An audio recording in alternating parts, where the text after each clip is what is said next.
மாண்பு பேரவைத் தலைவர் அவர்களே, நகராட்சி நிர்வாகத்துறையின் சார்பாக பேசுவதற்காக அனுமதி அளித்ததற்காக முதலிலே நன்றியை தெரிவித்துக் கொள்கிறேன். திராவிட இயக்கத்தில் மூத்தோரான ஐயா தந்தை பெரியார் அவர்களை நாங்கள் நேரடியாக பேசி பழகியதில்லை.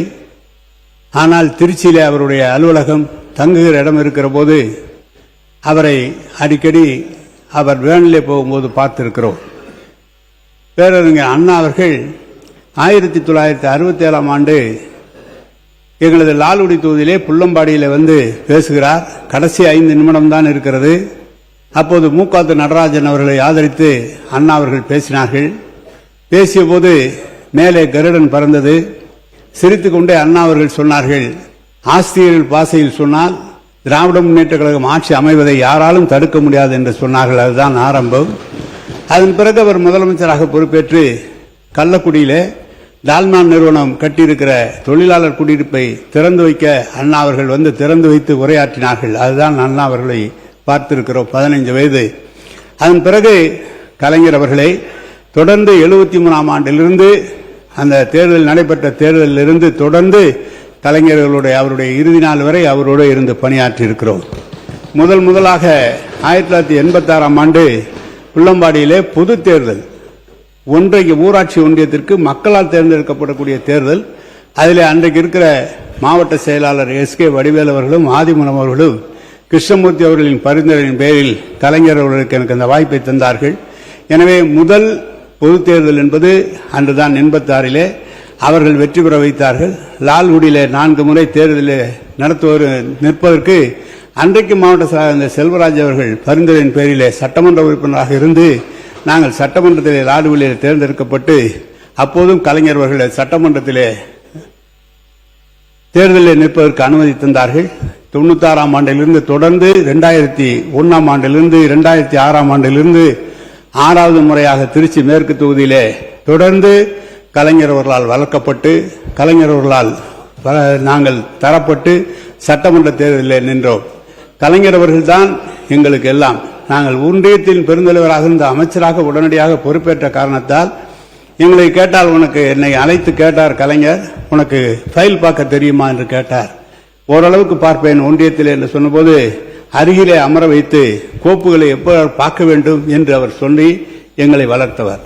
அதோடு மட்டுமல்ல, ஒரு காலகட்டத்தில் அவர் வளர்த்ததோடு மட்டுமல்ல, ஒரு காலகட்டத்தில் அரசியலிலே எதிரிலே இருக்கிறவர் வழக்கு தந்து சிறையிலே இருக்கிற போது என்னோடு இருந்தவர்கள் எனக்கு போட்டியாக இடம், அந்த இடத்திலே நான் நின்ற இடத்தை கேட்டபோது இன்றைக்கு இருக்கிற எங்களுடைய கழக தலைவர் தளபதி அவர்கள் கலைஞரிடம் சொல்லி நேரிலே சிறையிலே பார்த்துவிட்டு வந்தேன், அவரே நிற்கிறேன் என்று சொல்லி அந்த சங்கடம் வந்த நேரத்திலும் தொடர்ந்து ஆதரவு தந்தவர் இன்றைக்கு இருக்கிற முதலமைச்சர். அந்த முதலமைச்சராக அண்ணன் தளபதி அவர்கள் தான் எங்களை வளர்த்து ஆளாக்கினார். இவ்வளவு பெரிய இலாக்கா முதலமைச்சர் ஏற்கனவே கலைஞர் அவர்கள் பார்த்த போக்குவரத்துறையும் தந்தார். இன்றைக்கு இருக்கிற பழைய முதலமைச்சர் முன்னாள் முதலமைச்சர் அவர் பார்த்த உள்ளாட்சித்துறையை தந்தார். இன்றைக்கு அந்த துறையை நம்முடைய முதலமைச்சர் அவர்களே பார்க்கக்கூடிய அளவிற்கு ஒரு முக்கியமான துறையாக அது இருக்கிற காரணத்தால் அந்த தளபதி அவர்கள் எங்களை, அவர் உள்ளாட்சியில் இருந்த காரணத்தால், மேயராக இருந்த காரணத்தால் அதில் எவ்வாறெல்லாம் செயல்பட வேண்டும் என்று பல ஆலோசனைகளையும் எங்களுக்கு வழங்கியவர் தளபதி அவர்கள். அவரையும் கலைஞரையும் நான் மனதார வழங்குகிறேன்.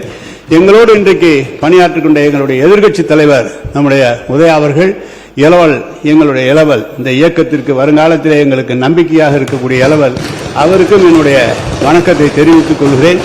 எனவே இந்த இயக்கத்திலே தொடர்ந்து கிட்டத்தட்ட 40-45 ஆண்டு காலம் தொடர்ந்து எங்களை ஆளாக்கி உருவாக்கிய கலைஞர் அவர்கள், அதை தொடர்ந்து தளபதி அவர்களும் என்னை ஆளாக்கினார்கள். நான் இந்த கட்சி சொன்ன வேலையை பொதுமக்களின் நலன் கருதி எந்த பணியாக இருந்தாலும் அதை தொடர்ந்து செய்து கொண்டிருக்கிற ஒரு பணியாளராக நான் இயங்கிக் கொண்டிருக்கிறேன். நகராட்சி துறையிலே நான் சிலவற்றை நான் சொல்ல விரும்புகிறேன். இங்கே நம்முடைய சௌமியா மாண்பு உறுப்பினர் சௌமியா அம்பேமணி அவர்கள் சொன்னார்கள், திருப்பூர் கமிட்டி அறிக்கையை நீங்கள் சபையிலே வைக்கவில்லை என்று 2 முறை கேட்டு, நான் திருப்பூர் ஓய்வு பெற்ற அதிகாரி திருப்பூர் தலைமையிலே கமிட்டி அமைக்கப்பட்டது. 31/1/2022 இடைக்கால அறிக்கை தந்தது. 14/3/2023 இறுதி அறிக்கை தந்தது. அப்போது தலைமை செயலாளராக இருந்த திரு இறையன்பு IAS அவர்கள், அப்போது பெருநகர சென்னை மாநகராட்சி ஆணையராக இருந்த ககன் சிங் பேடி அவர்கள், மேடி அவர்கள் ஐஏஎஸ் உள்ளிட்ட சீனியர் ஐஏஎஸ் அதிகாரிகள் முன்னிலையிலே மாண்பு முதலமைச்சராக இருந்த எங்கள் தலைவரிடம் அந்த கமிட்டி ஆய்வறிக்கை அளித்தது. அதில் அவசரகால தீர்வு, நீண்ட கால தீர்வு என பரிந்துரைகள் வழங்கியிருந்தனர். எங்கள் மாண்பு முதலமைச்சர் அவர்கள் உடனடியாக அவசரகால தீர்வுக்கான பணியினை மேற்கொள்ள உத்தரவிட்டார்கள். அதன் அடிப்படையில் சென்னை வெள்ளத்தடுப்பு பணிகள் என்ற அடிப்படையில் மழைநீர் வடிகால்கள் அமைக்கும் பணிகள், புதிய மழைநீர் வடிகால் அமைக்கும் பணிகள் உள்ளிட்ட திருப்பூர் கமிட்டி அளித்த 161 இலக்குகள் மீதான நடவடிக்கைகள் எடுக்கப்பட்டு பணிகள் நிறைவேற்றப்பட்டன. இந்த அறிக்கையிலே அனைத்து பரிந்துரைகள் மீது நடவடிக்கை எடுத்து குறிப்புகளை இப்பேரவையில் வைக்க வேண்டும் என்ற பணிகளை மேற்கொண்டிருந்த சமயத்தில் தேர்தல் வந்துவிட்ட காரணத்தால் அது வைக்க இயலாமல் போய்விட்டது. இப்போது நீங்கள் ஆட்சிக்கு வந்துவிட்டீர்கள். அக்கமிட்டியின் இறுதி அறிக்கையை தாராளமாக அவையில் வையுங்கள், மீதமுள்ள பரிந்துரைகளை நிறைவேற்றுங்கள், எங்களுக்கு எவ்விதமான ஆட்சேபனையும் இல்லை, நாங்கள் முழு ஒத்துழைப்பை தருகிறோம் என்று இந்த நேரத்தில் திருப்புகழ் கமிட்டியினுடைய அறிக்கைக்காக அவர் சொன்னார்கள். இங்கே தலைவர் அவர்களால் வறுக்கப்பட்டு எனக்கு அதிகாரிகளுடைய, எங்கள் துறை அதிகாரிகளினுடைய ஆதரவு என்பது மிக சிறப்பாக எனக்கு முதலிலே மின்துறையை பார்த்தபோது டிவி அந்தோணி அவர்கள் தான் எனக்கு சேர்மன், இபி சேர்மன். அவர்தான் வட சென்னையிலே 2200 ஏக்கர் அளவில் நம்முடைய கலைஞர் அவர்கள் வெங்கட்ராமன், ஜனாதிபதி வெங்கட்ராமனை வைத்து வந்து அடிக்கல் நாட்டி புதிய அனல் நிலையம் தொடங்க வைத்தது அவருடைய காலத்தில் தான். எங்களோட செயலாளராக இருந்தவர்கள் தொடர்ந்து 5-6 செயலாளர்களும் தலைமை செயலாளராக தரம் உயர்ந்து தலைமை செயலாளராக பணியாற்றி இருக்கிறார்கள். சாரங்கி, திருப்பாதி, மாலதி, இப்போது சிவதாஸ் மீனா, இப்போது கூட நம்முடைய தலைமை செயலாளர் கூட எங்கள் இலாக்காவிலே ஒரு துறைக்கு அதிகாரியாக பணியாற்றார். இன்றைக்கு பேடி அவர்கள் எங்கள் மாநகராட்சி ஆணையராக இருந்தார். இந்த மாநகராட்சியிலே வெள்ளத்தடுப்பு பணிகளை முழுமையாக அறிந்தவர் என்ற வகையிலே அவரும் இந்த பல பணிகளை சென்னையிலே செய்திருக்கிறார்கள்.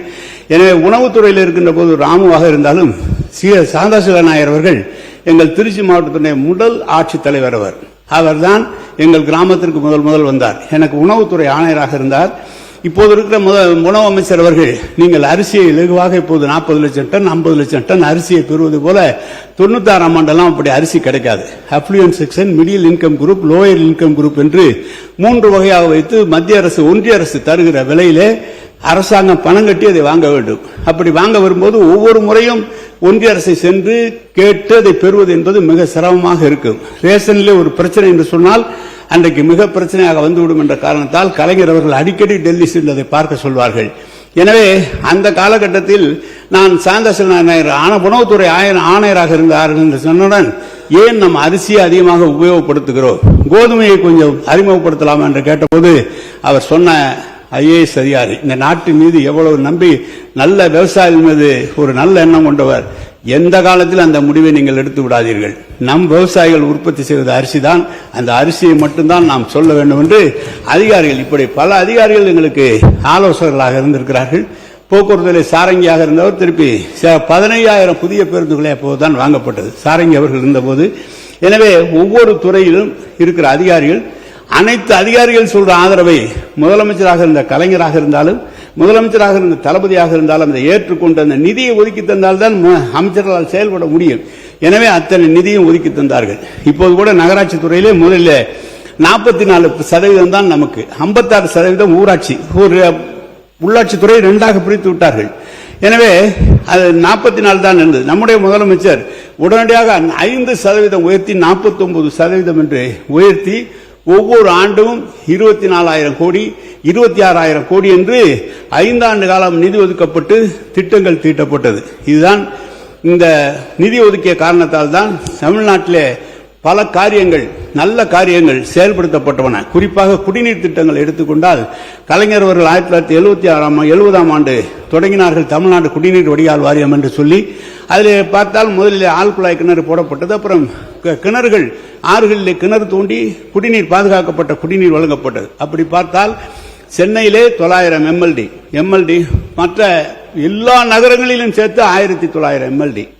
இந்த 5 ஆண்டு காலத்தில் எல்லா நகரங்களுக்கும் சென்னையை சேர்த்து கிட்டத்தட்ட 4,500, சென்னையை சேர்த்தால் 5,000 எம்எல்டி குடிநீர் திட்டம், பாதுகாக்கப்பட்ட குடிநீர் திட்டங்களை உருவாக்கினார்கள். அதோடு மட்டுமல்ல, ஒகேனக்கல் 2வது திட்டம், திருவண்ணாமலையினுடைய அமைச்சராக இந்த வேலு கேட்டுக்கொண்டிருக்கிறாங்க, 14,000 கோடி செலவிலே வேலூரில் ஒரு பகுதி, திருவண்ணாமலை, கள்ளக்குறிச்சி, விழுப்புரம் என்று அனைத்து பகுதிகளிலும் குடிநீர் திட்டங்கள். நம்முடைய ஐபி அவர்கள் இருக்கிறார்கள். திண்டுக்கல்லுக்கு அந்த திட்டம் வேண்டும் என்று சொல்லி 400 கோடி ரூபாய், குளித்தலைக்கு மருங்காபுரிக்கு சேர்ந்து 1900 கோடி, இப்படி 18,000 கோடிக்கு புதிய திட்டங்கள் தீட்டப்பட்டு தமிழ்நாடு அரசு சார்பாக 5500 கோடி அதற்கான பணமும் ஒதுக்கப்பட்டு விட்டது. தமிழ்நாடு அரசினுடைய பங்கு தொகை தரப்பட்டு விட்டது. ஜல்ஜீவனிலே ஒன்றிய அரசு தராத காரணத்தால் அந்த திட்டங்கள் அப்படியே நிறைவேற்றப்பட முடியாமல் நிறுத்தி வைத்திருக்கிறார்கள். எனவே அமைச்சர்கள் எல்லாம் புதிதாக வந்திருக்கிறீர்கள்.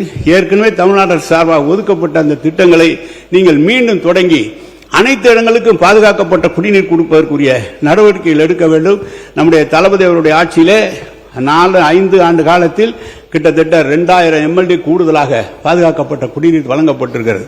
சென்னை மெட்ரோ, பெருநகர சென்னை குடிநீர் வழங்கல் துறையின் சார்பாக அதனுடைய திட்டங்கள் வடசென்னை வளர்ச்சி திட்டங்கள், நம்முடைய சேகர்பாபு பார்த்த துறையிலிருந்தும் கிட்டத்தட்ட சிங்கார சென்னை திட்டத்தின் கீழே இப்போது கூட இந்த நம்ம குறிப்பு புத்தகத்தில் கொடுத்திருக்கிறார்கள். 500 கோடி ரூபாயில ஒதுக்கப்பட்டிருந்து கூடுதலாக நிதி ஒதுக்கி தருகிறோம் என்று. கிட்டத்தட்ட 60-70 ஆண்டு காலம் குழாய்களை மாற்றவும், அந்த குழாய்களுக்கு புது குழாய்கள் அமைக்கவும், பாதாள சாக்கடை திட்டங்களை உண்டாக்குவதற்குரிய அந்த புதிய திட்டங்களை, புதிய பெரிய குழாய்களை அமைப்பதற்கும் அந்த திட்டங்கள் தீட்டப்பட்டு செயல்படுத்தப்பட்டு விட்டன. சென்னையிலே பெருவெள்ளம் வந்தபோது நீங்கள் அந்த குடிநீர் வடிகால், நம்ம சென்னை பெருநகர மெட்ரோ வாட்டர் மூலமாக இருக்கப்பட்ட மோட்டார்கள் எல்லாம் மோட்டாரே பள்ளத்தில் இருந்த காரணத்தால் அங்க மோட்டாரும் பழுதுபட்டு தண்ணீர் உடனடியாக உறுப்பினர் குறுக்கீடு கொஞ்சம் போறங்க. இன்னும் நீங்க மானிய கோரிக்கை மீதே வரல. இன்றைய மானிய கோரிக்கை வராம நீங்க மற்ற விஷயம் பயனுள்ள கருத்துக்களை சொல்லிக் கொண்டுதான் வருகின்றீர்கள். ஆனால் ஏற்புடைய இன்றைய மானிய கோரிக்கை சொன்னா மாண்பு அமைச்சர்களுக்கு மக்களுக்கு பயனுள்ளதாக இருக்கும். மானிய கோரிக்கை மீது தமிழ்நாடு குடிநீர் வடிகால் வாரியமும் மெட்ரோ திட்டமும் நகராட்சி துறையும் மூன்றும் இணைந்ததுதான் இந்த துறை. நீங்க சொல்லிய கருத்துக்கள் நான் மூணும் இணைந்த இந்த துறையில் தான் பேசிக் கொண்டிருக்கிறேன். உயர்கல்வித்துறை துறையில் தான் பேசிக் கொண்டிருக்கிறேன். அனைத்து மோட்டார்களுக்கு புதிதாக மாற்றப்பட்டு புதிய மோட்டார்கள் அமைக்கப்பட்டு உயரமாக வைத்து வெள்ளம் வந்தாலும் அந்த தண்ணீர் இறைக்கக்கூடிய நிலையை உண்டாக்கியது மெட்ரோ திட்டம். செம்பரமாக்கம் ஏரியிலிருந்து 240 MLD தண்ணீர் நம்முடைய உள்ளாட்சித்துறை அமைச்சராக இருந்த நம்முடைய தளபதி அவர்கள் அதை உருவாக்கி தந்தார். இப்போது 540 MLD தண்ணீர் தந்து சென்னையினுடைய குடிநீர் தேவையை 890 MLD இருந்து 1300 MLD ஆக உயர்த்தி தந்ததும் திராவிட முன்னேற்ற அரசு, தளபதியினுடைய அரசு என்பதை நான் இங்கு தெரிவித்துக் கொள்ள விரும்புகிறேன். எனவே குடிநீர் வழங்கல் துறை அல்லது சென்னை மெட்ரோ வாட்டர் அனைத்துமே சொன்ன நம்முடைய ஆட்சியிலே புதிதாக முதலமைச்சர் அறிவித்திருக்கார். கூவத்தையும் அடையாறையும் சீர் செய்ய போகிறோம் என்று சொல்லியிருக்கிறார்கள். அது கொஞ்சம் ஏற்கனவே நாங்களும் முயற்சித்துதான், கலைஞர் அவர்களும் முயற்சித்துதான் கூவத்தை சரி செய்ய வேண்டும் என்று. என்ன சங்கடம் என்று சொன்னால், சென்னையில 540 இடங்களிலே அந்த கழிவுநீர் அங்கங்கு கலக்கிறது. அடையாறிலும் கலக்கிறது, கூவத்திலையும் கலக்கிறது. சரி, அந்த 540 இடத்துல கலக்கிற அந்த குடிநீர் திட்டம் ஒரு நாளைக்கு 1300 MLD கொடுக்கிறோம். ஒரு 100 லிட்டர் என்று சொன்னால் 5 லிட்டர் 10 லிட்டர் தான் செலவாகும். பாக்கி 90 லிட்டர் தரைக்கு கழிவதாக தான் போகும். எனவே அவ்வளவு கழிவையும் கொண்டு போய் சுத்திகரிப்பு செய்து நெசப்பாக்கத்தில் கொண்டு செல்கிறோம் என்று சொன்னால் 1000 MLDக்கு கழிவுநீர் சுத்திகரிப்பு நிலையம் உருவாக்கினாலும் கூட அது இதையே எடுத்து சென்று சுத்திகரித்து நிலத்தடி நீரை பெருக்கினால்தான் அந்த தண்ணீர் சரியாக வரும். எனவே அந்த 540 இடங்களில் இருந்து கொண்டு செல்ல வேண்டும் என்றால் குழாய்கள் பதிக்க வேண்டும், சாலைகளை தோண்ட வேண்டும், போக்குவரத்து நெரிசல் இருக்கிறது, எல்லா சிரமங்களும் இருக்கிறது. எனவே அதில் மிகப்பெரிய சவால்களே இருக்கிற காரணத்தால் தான் தொடர்ந்து அந்த பணிகளை மேற்கொண்டிருந்தாலும் என்றால் அது கடைசியாக எளிதாக செய்ய முடியவில்லை. எனவே எங்கெங்க தேங்கி இருக்கிற ஆறுகளை எல்லாம் ஓட்டேரி நல்லா, விருகம்பாக்கம், வீராங்கல் ஓடை போன்ற நீர்வளத்துறையில் இருந்த ஆறுகளை மீட்டெடுத்து நம்ம அரசாங்கம் எடுத்து மாநகராட்சி எடுத்து சாலைகளை அந்த ஆறுகளை தூர்வாருகிற நிலையும் நாங்கள் எடுத்திருக்கிறோம் என்பதையும் தெரிவித்து நகராட்சி துறையினுடைய பணிகள் நான் சொல்ல விரும்புகிறேன். இதில் எங்களுக்கு உற்ற துணையாக தலைவர் கலைஞர், ஐயா தந்தை பெரியார், பேரறிஞர் அண்ணா, தலைவர் கலைஞர், தளபதி தம்பி ஐயா இளவல் உதயா அவர்கள், இவர்களோடு எங்களுடைய தோழமை கட்சியை சேர்ந்தவர்களையும் நான் நினைவு கூற விரும்புகிறேன். இங்கே வந்து பிரேமலதா விஜயகாந்த் தேமுதிகவினுடைய தலைவர், நம்முடைய ஜவஹர்லா பேராசிரியர் ஜவஹர்லா, STPயினுடைய முபாரக், நம்ம தமுமன் அன்சாரி போன்ற தலைவர்கள் எங்களோடு உறுதுணையாக இருந்து தேர்தலில் பணியாற்றியவர்கள். அவர்களுக்கு இந்த நேரத்தில் என்னுடைய நன்றியும் வணக்கத்தையும் நான் தெரிவித்துக் கொள்கிறேன். நான் பொதுவாக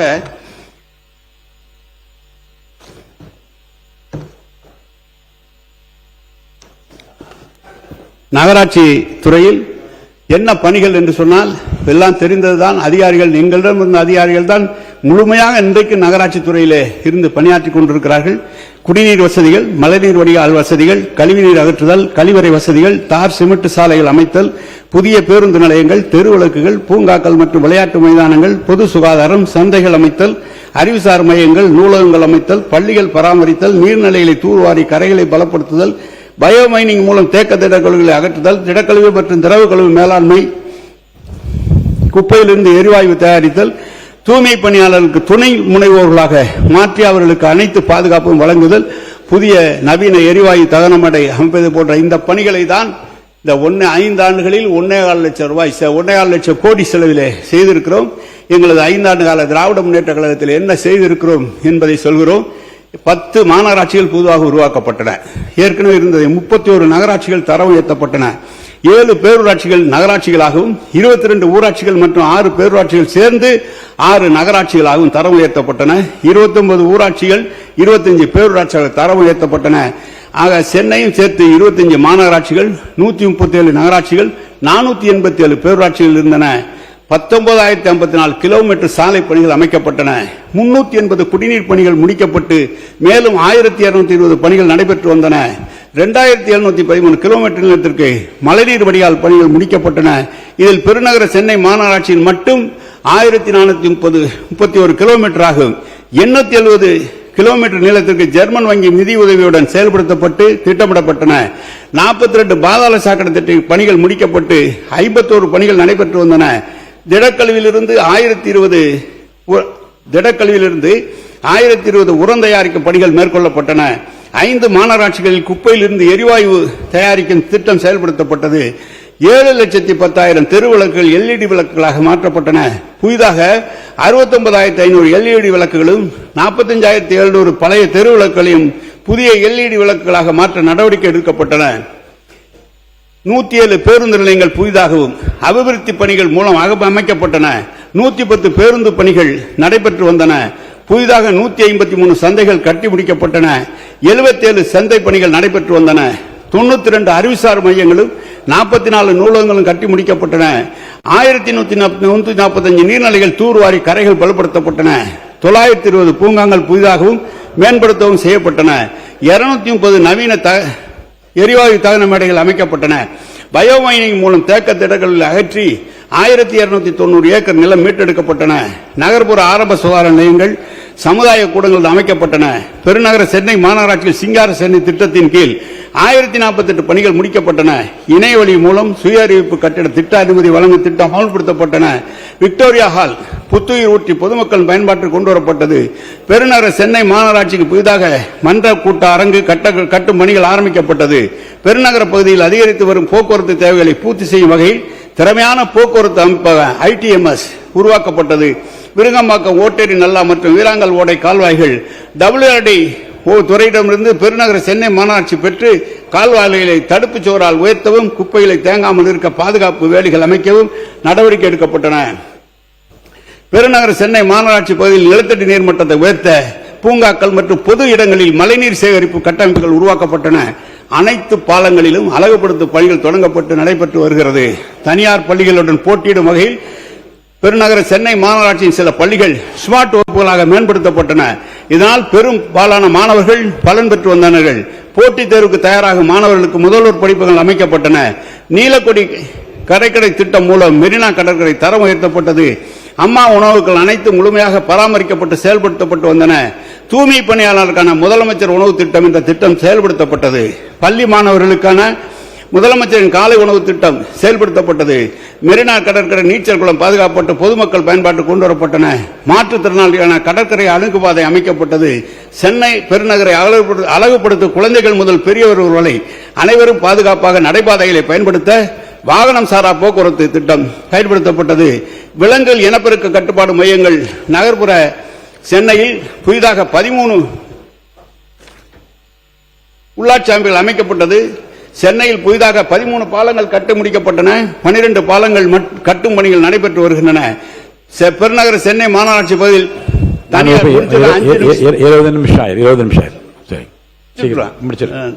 உங்களுக்கு தான் நீங்க தேர்தல் நடத்த போறாங்க. உள்ளாட்சி தேர்தல் அதுல இருக்கிற நீ பேசுங்க பேசுங்க.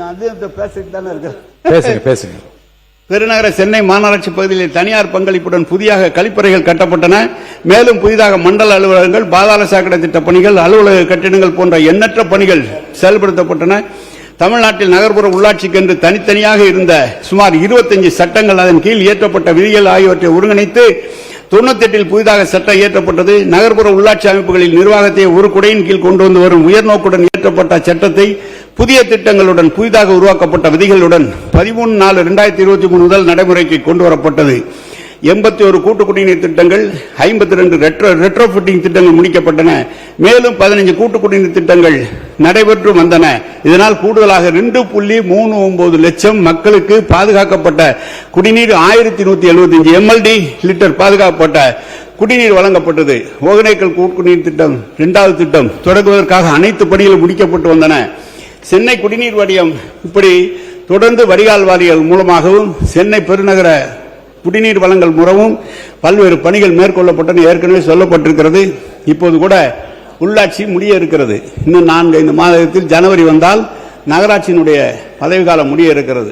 புதிய தேர்தல் அறிவிப்பு வர இருக்கிறது.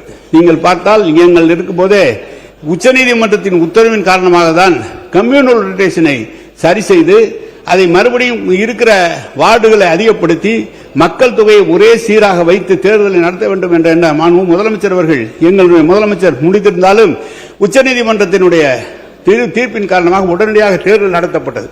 இப்போது பார்த்தால் உங்களுக்கு தெரியும், சென்னையிலே 200 வார்டுகள் இருக்கிறது. ஒரு வார்டிலே 15,000 வாக்குகள் இருக்கும், ஒரு வார்டிலே 40,000 வாக்குகள் இருக்கும். ஒரே அதே போல 50% இடஒதுக்கீடு என்று வருகிற போது ஒரு வார்டிலே 10 வார்டுகள் ஒரு இடத்தில் இருக்குமானால் 9 வார்டுகள் பெண்களுக்காக போய் ஒரே ஒரு வார்டு ஆண்களுக்காக வருகிறது. இதையெல்லாம் சீரமைக்க வேண்டும் என்ற நோக்கத்தோடு தான் சென்னையை 300 வட்டங்களாகவும் மதுரை, திருச்சி, கோவை போன்ற வார்டுகளை அதிகப்படுத்தியும் அதற்கான அடிப்படை வசதிகளை செய்வதற்காக அந்த ஏற்பாடுகள் செய்யப்பட்டது. மொத்தமாக இப்போது கூட நாங்கள் கடைசியாக அமைச்சரவை கூட்டத்தில் இருந்தபோது ஒன்றிய அரசிலிருந்து 1000 கோடி ரூபாய் நிதி அதுக்காக தந்தார்கள். எப்படி என்றால் கிராமங்களை நகரத்தோடு இணைத்து நகரத்தில் இருக்கிற அனைத்து வசதிகளையும் கிராமத்துக்கு கொண்டு செல்ல வேண்டும் என்பதற்காக 1000 கோடி தரப்பட்டது.